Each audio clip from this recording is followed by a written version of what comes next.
So breaking news everyone, এমন একটি তাজা খবর নিয়ে আসলাম আপনাদের সামনে, যেটা শুনে আপনারা রীতিমতো হতবাক হয়ে যাবেন। আপনাদের চোখ কিন্তু রীতিমতো কপালে উঠে যাবে এই নিউজটি শুনলে।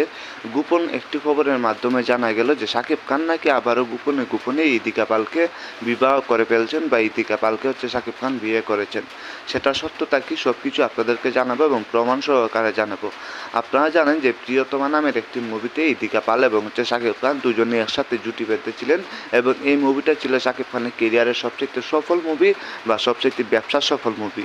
সো এই মুভির পরতেই তো গুঞ্জন শোনা গেছে চারদিকে যে শাকিব খান এবং ইদিকা পাল একে অপরের প্রেমে মজেছেন, এবং শাকিব খানের মা বাবা কিন্তু কিছুদিন আগে বলছিলেন যে শাকিব খানের জন্য মেয়ে খুঁজছেন, শাকিব খানকে আবারও বিয়ে করিয়ে দিবেন। কিন্তু এখন কিন্তু আর এই কথাটি শোনা যাচ্ছে না। তার একমাত্র কারণ হচ্ছে ইদিকা পাল।